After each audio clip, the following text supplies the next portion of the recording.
going. Now I should be able to, there we go. Get down. And then get back to bed and push. Okay, this is Predator Cop does the unthinkable. Oh, actually, Predator Cop turns off body cam and then does the unthinkable. These titles are funny. Me in my mouth. If you asked me 10 years ago if I thought that YouTube would just devolve into cable, like glorified modernized cable with ads, unskippable, and no blockers, and cop body cam videos, shit, I would have believed you. I would have definitely believed you for maybe 5 seconds, and then I would have gone, well, no, because it's the internet, and the internet's going to evolve into, but no. There is no innovation here. Why was he upset? I don't know. I guess people didn't realize that even throughout thousands and thousands of years of entertainment, plays, poems, writings, books, movies, films, basically anything you could think of, games, humankind has, throughout the entirety of time, just reacted, responded, and done the same thing with all of those, all of those things. Like, you know, you have games. I mean, people have played games for thousands of years. People have had fun. People have cheated. It's so as it goes. I mean, just how it happens. So I guess the way of the internet is just like any other form of entertainment. It gets done, it gets used, it gets repeated, it gets rehashed, and then it gets left in the dust. But who knows? Maybe it's a new era. But so far, the internet is just doing what every other entertainment piece has done. But it's definitely a bigger staple, and it's also a medium, so it can stay there for a lot longer. Kind of like how a play is a medium for entertainment, but they have still become less and less popular. But flashback like thousands and thousands of years, a play would be one of the main forms of entertainment, essentially like the movies of those times. So I wonder, where in 1,000 years? See you around for this. Where's the scene is ready? I've been recording. Okay. Alright, I'm gonna go talk to him and say. There's blood all over my sheet. Okay. And what's going on, man? What's going on, man? I just asked you that. Oh, I'm not in your house. You and didn't get in an argument or something? Dude, I have not argued with her. I have not seen her since like midnight this evening. I went to sleep around 2 o'clock in the morning. I got done playing my online game and went to sleep. Okay, I'm gonna go talk to her. I got your side or your. No, I'm fine. Well, how What is going on? How about for right now? I just go talk to her. Okay. No, I'm. Is that your thing? I don't you guys. I don't drink. Okay, would you? I've been drinking, but I've been sleeping. What's going on right now, sir? I'm good. I'm just gonna go talk to her. You're not in trouble. If you were in trouble, you'd know it by now.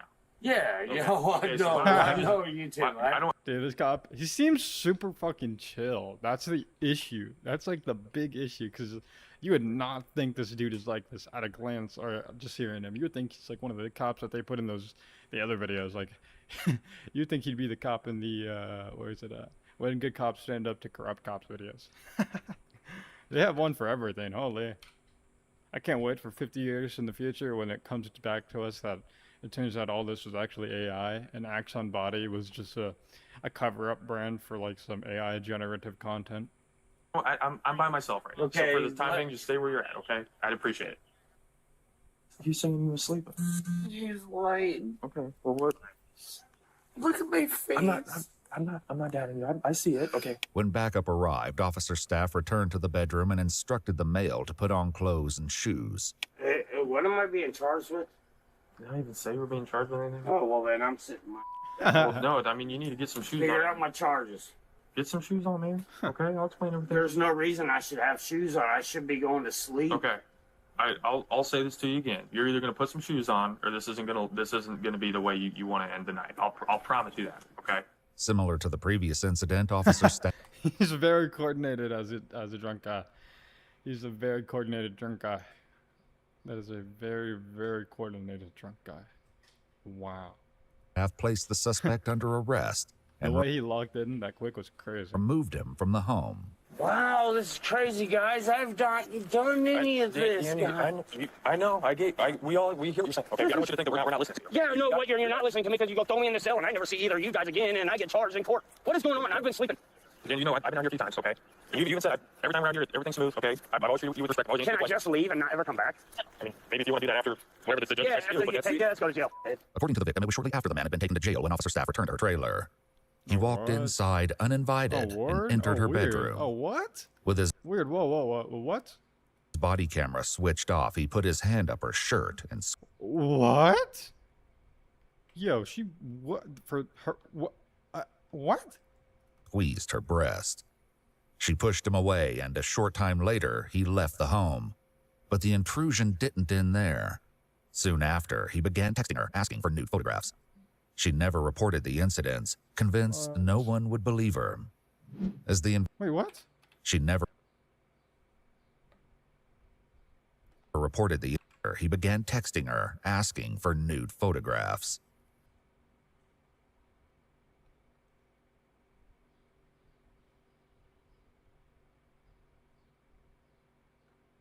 Wait.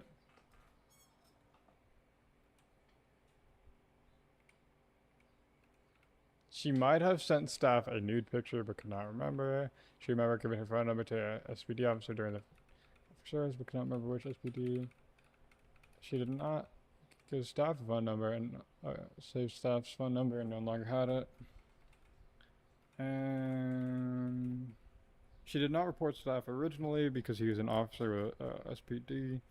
No one would believe her. She had a drinking problem at the time. She was a domestic violence victim, and it felt good to have someone reach out to her every now and then.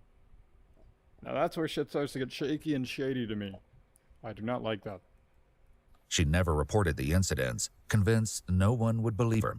As the investigation continued, they uncovered more incidents where staff had texted women after Wait, that is him. So that is him?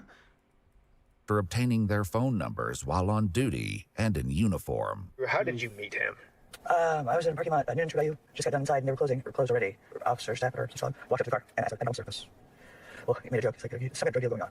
Made a joke. I was coloring, waiting in the parking lot. So yeah, that's how I came up. According to her statement, Officer Staff claimed he recognized her as a witness to a recent burglary. He asked for her phone number and soon began texting her. What did he text you about? It's kind of flirty stuff. It wasn't anything super inappropriate. Asked if I had a boyfriend and things of that nature. Did he ever ask to meet up with you? Yeah, I mean, no offense, but police officers are intimidating sometimes. And I wasn't trying to be like, leave me alone. Or I was like, oh yeah, I'm not in town tonight. Or yeah, sure, I'll try to swing by there. Huh. Whenever. Did he ever do or say anything else? I don't know. I find it really weird that people are intimidated by cops. I mean, all you have to do is, like, not fucking break the law, at least in front of them. Like, just... If it's pocket-sized law breaking, put it in your pocket and you're good. I really don't understand what the fear of a cop is. Or anything weird or anything like when you guys were texting or that night that he met you? I thought all of it was weird. I mean, police officers don't usually ask you for your phone number.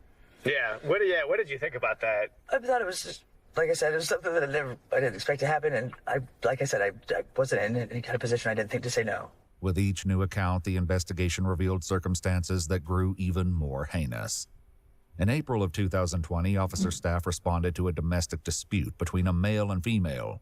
In this instance, both were arrested at the scene, but according to one officer, the female wasn't processed at the jail. Do you know why she didn't get booked? I think my report, they said like her eye was too bloodshot, so they weren't going to take her. So the jail said they didn't want to take her? Correct. Okay. What happened with her as far as like her charges? She was issued a notice to appear for domestic battery. What happened to her after that you know of? I was getting off my shift, so I believe Officer Staff gave her right back to her house. Okay. With the notice to appear. Were they talking to each other or anything like throughout the incident? All I remember, she was really intoxicated. I don't know what she was saying. I mean, she was saying a lot of stuff, but I really don't recall what she was saying. I just know she was very intoxicated that night. And do you know, did he make any comments or anything, or did she make any comments before they left? She was saying a lot of stuff. I think she was saying something like or something sexual. But I don't know if that was directed towards me or him. I really don't remember. I got you. Because she's deaf, right? Yes, she was hard to understand, very intoxicated. Yeah, I can imagine that. In an interview with a female investigator, Imagine a deaf drunk lady trying to, like, tell you what happened. investigators learned that after driving her home, Officer Staff walked her back to her bedroom. He then turned off and removed his body camera and began taking off his clothes. What? According to her statement, he told her he got her out of jail and she felt pressured to give in to his sexual demands. Eerily, she recalls him smiling as though... What? Oh, this is so sad. I hate reading about this type of shit, man. Because it's like, dude, could you imagine this being you? This is terrible, bro. This is not like, this is the worst thing imaginable. Second to maybe death. Who even knows? Wow. Wow. were a joke. This is straight up malfeasance. I don't even know. This is malicious. Describing him as a child laughing. Oof. Yeah, the way he was talking. Him smiling as though it were a joke. Describing him as a child laughing.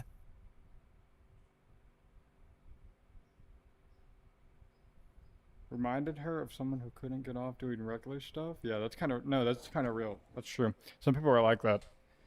Some people are just grade A gooners, and they just cannot deal with the vanilla-ality of, I don't know, normal shit. He warned her not to tell anyone, saying he would know if she did. Then he took her ID and left. In speaking with another officer, investigators learn of another incident that occurred as far back as January of 2000. Then he took her ID. What? He told her not to tell anyone? That's fucking crazy. He came back? Saying he would... Came back 2 days later. Why is it not covering this shit? This stupid AI. Just consistent with fighting, but she doesn't believe the cops are called. Officer staff didn't arrest anybody, but they doesn't leave. Dude, that's fucking disgusting. Imagine what a weird ass white knight fucking dork ass like cop. Like, that's so weird. He comes in, he rapes this bitch, and then he comes back to try and white knight her fucking weird ass like domestic boyfriend or whatever. This is so weird. This is such a fucked up situation. Wow. know if she did. Then he took her ID and left. Wow. In speaking with another officer, investigators learn of another incident that occurred as far back as January of 2020, when officer staff and his colleagues arrested multiple intoxicated women who were trespassing at a Pillsbury plant. Yeah, do not get officer staff near any women, bro. Do not let this guy near any women. Especially if they're chopped. For some reason, I guess he has a taste. Uh-oh. No. Uh-oh. You need a hand? No, no. He's up here like the fifth one. No, he's not lost. He's not coming. I tried. He's trying to find our phones, but my sister. She has her phone. She has all four. Yeah, but she hit my in the head. She has her jaw. Here's this. Can you kill her head? Please, right here. Well, here's the thing. That's not the important thing. Is getting out of here. Okay. Seriously. This is not. Okay. She's talking and everything. All our teeth and everything. We got it. Yeah. No. Did you get the head? I know, but you're drunk. Okay. I am. I see you have no shoes on. You have to see my shoes and everything. One of the two women, who are romantic partners, appeared to have a bloody nose sustained from an altercation with her sister while they were inside the factory. My sister tried to kill me. I know. I get, and we have officers out with her, so don't think that she just got away. Okay? The bad news is we have to make a little bit of a walk. We have to literally walk. Wherever you gotta go. Okay. So, one Come on. I'll carry you. I got you, dude. I'll carry you. Come on. I'll carry you. Come on. Just hold over my shoulder. Let's go home. Can I carry you? No. Okay. No. Each officer took hold of their suspect and began a long walk back to a waiting ambulance. Along the way, the woman with officer staff asked a personal question. No. No. Nope. Why not? Why would I be? Oh, what are you? Are you? Why would you? She has to. Why would I be here? No. While escorting the intoxicated women through one section of the plant, disaster struck. I have no shoes. No. No. Oh, no. You got it. Seriously, stop. Oh, step on the nail.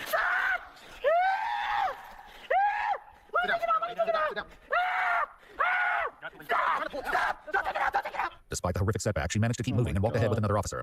The other woman, who had earlier asked officer staff if he was married, walked with him as the two fell behind the group. Moments later, the woman's breast became exposed to the camera. How did that happen? Moments later, if he was married, walked with him as the two fell behind the group. Moments later, the woman's breast became exposed to the camera. How did we get here?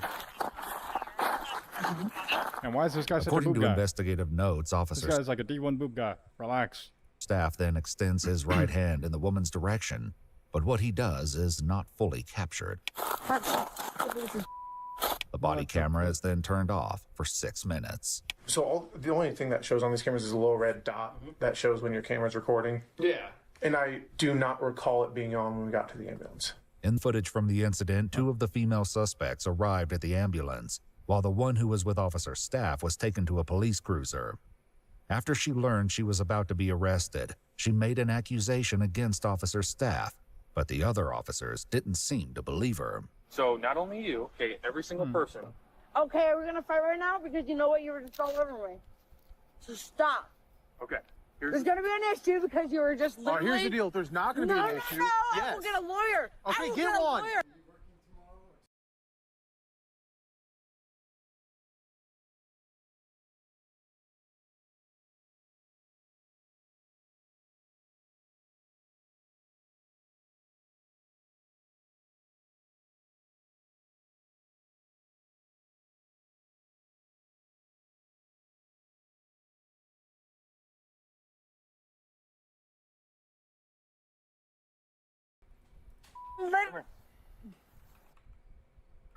Because you was all over me. stop Really? He was pulling just away, Put him on the okay? car. He wasn't, so I was with him. No, you were Cody, not. put him You on the were car. not there when he was. Are you kidding me?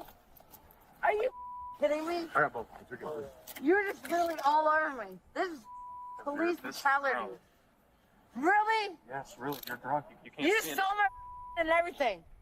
This is, he really did. I'm not even kidding. One officer later recalled the victim saying something else to officer staff. What exactly did she say, and how did she say it?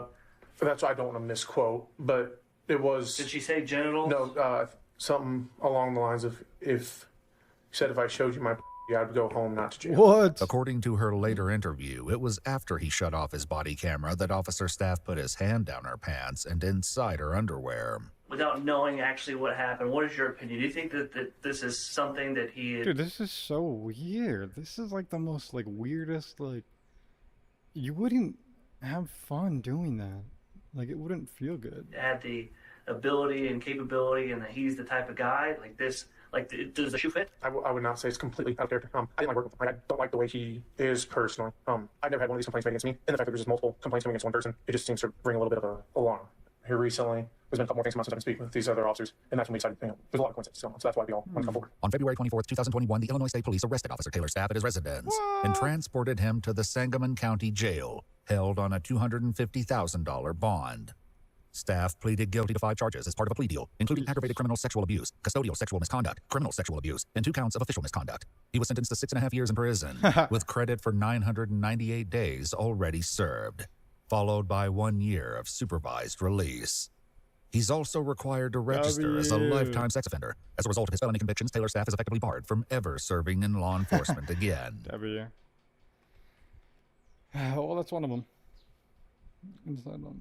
Multi-county chains. I don't care.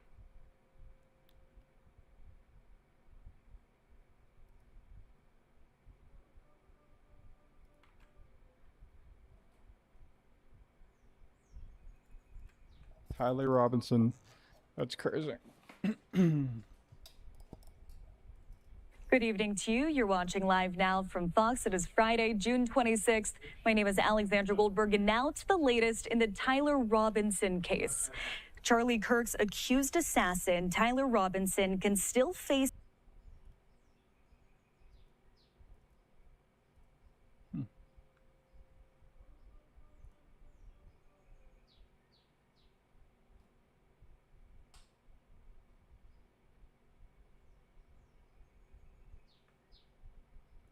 Yo, these are some... Wait, these are some fucking cracked-ass court cases. How did I not know none of these are going on? We have the MK Ultra hearing, the Tyler Robinson hearing, the Epstein hearing, the Russian war, Russia and Ukraine war. Then you have to deal with the Iran and Iraq bullshit. And then, on top of all that, we have the memory crisis, where they're finally getting audited. Probably not going to lead to anything. What else do we have? I guess that's about it from what I can tell. Oh, and the 250th anniversary of America, of course. the death penalty if convicted. A Utah judge announced his decision.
petition while also ruling to hold one of the prosecutors in contempt for violating a pretrial publicity order.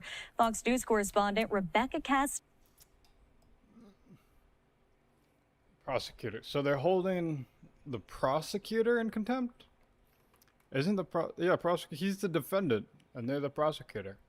Which would mean, ex-Trump advisor John Bolton pleads guilty in classified information case. Well, Trump's going to tell us how he's never met that guy. Has more on this and what's next in the high-profile case. Court is now in session. In a high-stakes virtual hearing Friday. Death penalty, they're trying to cover their tracks. Real. Charlie Kirk never got a fair trial. He was given the death penalty without even being charged with a crime. Tyler didn't put that explicit mic on Charlie's shirt. Wait, what?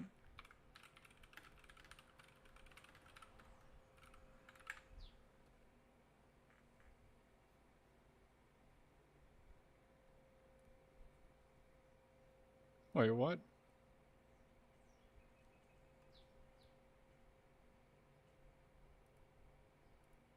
Got a 30-06 that was taken apart onto a building, put it back together, and the scope on with one screwdriver, took a cold bore shot and hit it, took the gun apart with the same screwdriver, and then he left the screwdriver on the roof and he jumped down without the screwdriver, ran to trees, put it back together, wrapped it in a thing and ran away and texted his lover, not the way a 22-year-old would text someone, but the way someone that spoke English as a second language would text someone. Just tell me how that happened. And then just with Erica Kirk saying, I forgive him. Well, that says guilt. So he's guilty, don't worry about it. Oh, by the way, did they pave over a crime scene? That actually happened? That was one of my questions. Why'd you do that? What's the cover up? I mean, I've shot a lot of dudes close, and that's an exit wound right there.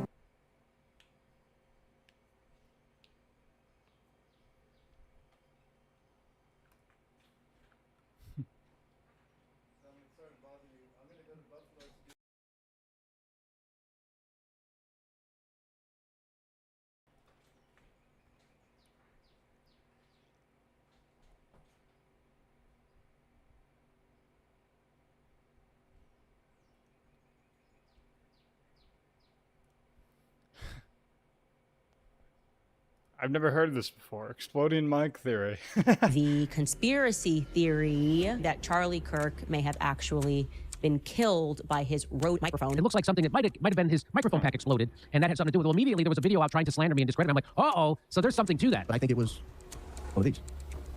But did you see that exploding mic theory? You guys talk about that on here? I've heard that theory, but I don't know if that makes sense. Buckle up, ladies and gentlemen, because we are going on a journey, which actually begins on August 23rd, 2022. There was a man named Mark, but I can tell you, focus on the little details so you can follow along when we say Charlie's. In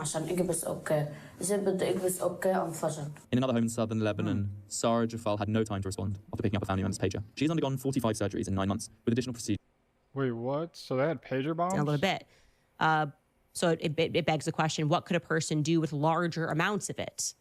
I don't know what exactly it is that exploded in that burn barrel, but something did and caused a piece of shrapnel to his neck and his life. Mark Leedy, which is 48 years young. Take a listen to local news coverage of the event.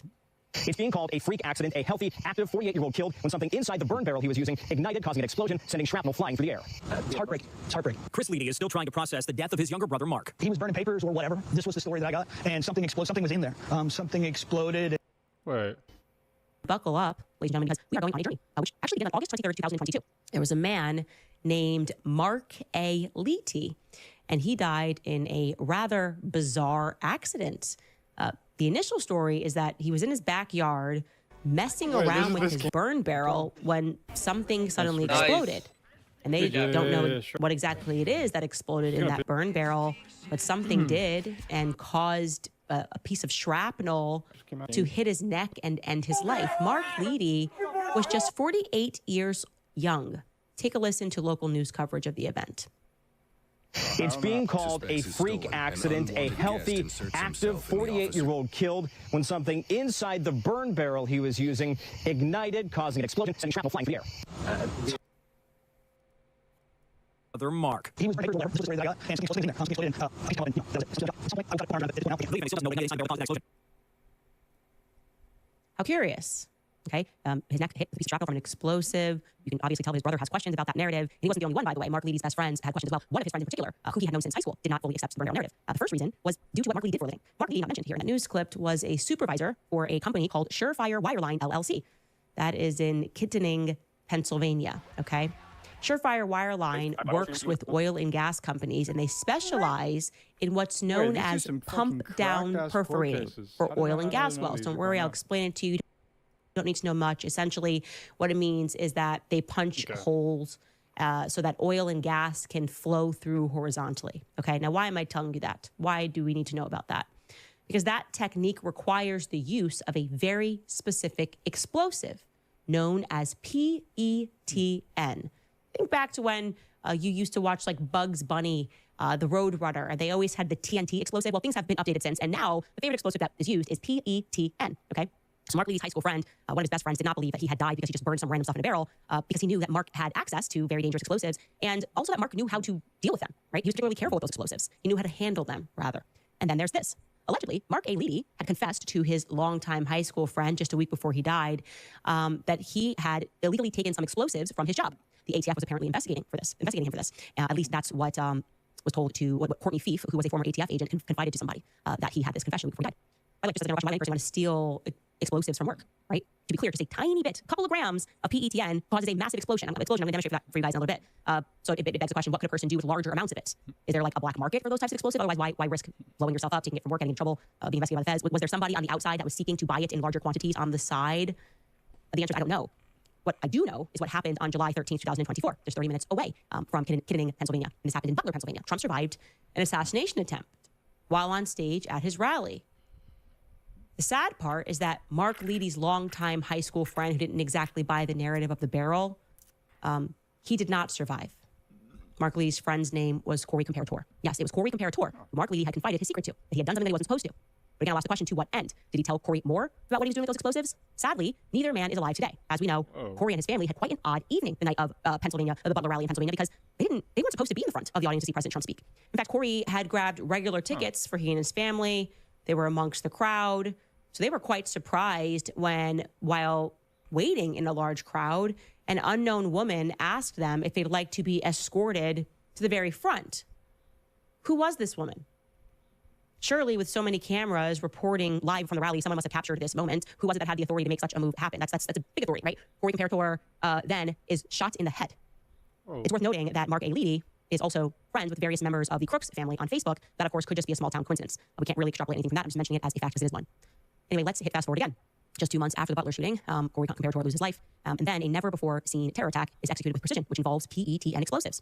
On September 17th and on September 18th of 2024, there was a massive series of pager explosions across Lebanon and Syria, wounding more than 3,000 people and killing 12 people, including 2 children. Leedy is also friends with various members of the Crooks family on Facebook. That, of course, could just be a small-town coincidence. We can't really extrapolate anything from that. I'm just mentioning it as a fact because it is one.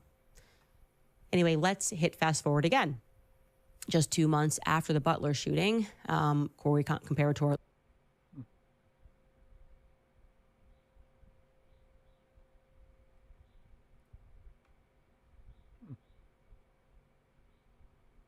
loses his life.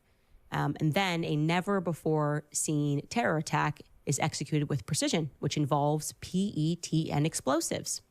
On September 17th and on September 18th of 2024, there was a massive series of pager explosions across Lebanon and Syria, wounding more than 3,000 people and killing 12 people, including 2 children. I'm going to allow you to listen to these survivor stories of people who were not the intended targets. Take a listen. On a normal day in September 2024, Hussein Taini was playing at home in southern Lebanon when an unfamiliar noise rang out from his dad's pager. بس هيدا الرنة كانت كتير غريبة ولما جيت إنه حملتها قربت كتير على عيوني يعني عطتني كلمة ايرور وسهم عشان اكبس اوكي إذا بدي اكبس اوكي انفجر. In another home in southern Lebanon. Dude, that's fucking crazy. That's probably, I wouldn't be surprised at all if that was funded by the US. At all. Just, wow. Sarah Jafal had no time to respond after picking up a family member's pager.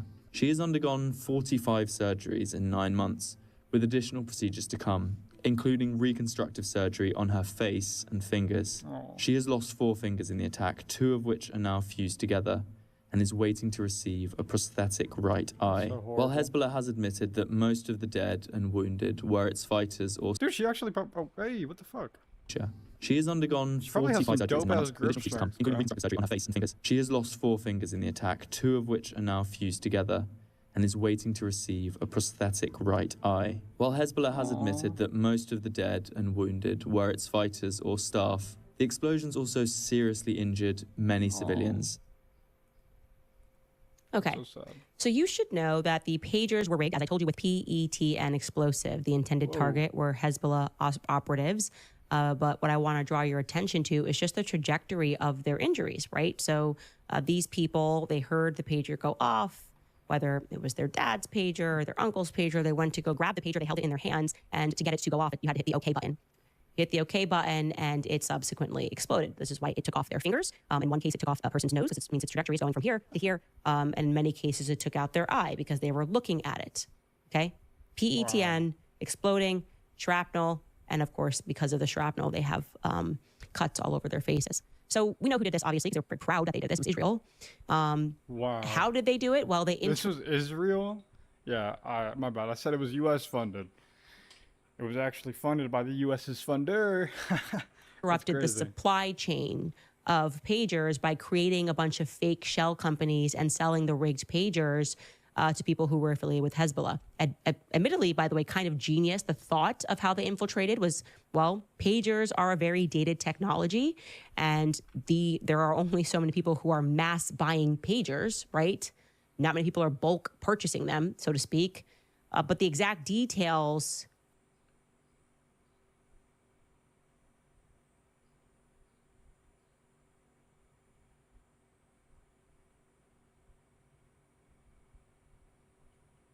There it is. Of where they...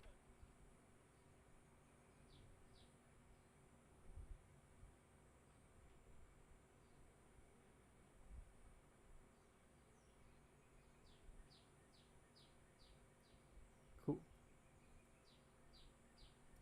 Utah Judge Tony... TikTok is really pleased the mind of the week is...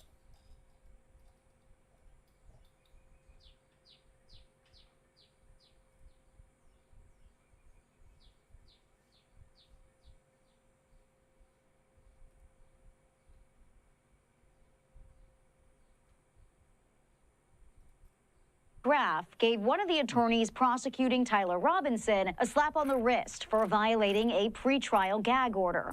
Deputy Utah County Attorney Christopher Ballard is in civil contempt. The sanction comes after the prosecutor did multiple media interviews about an ATF ballistics report after a court filing by the defense implied the bullet that killed Charlie Kirk did not come from Robinson's rifle. It created a media firestorm, when in actuality, the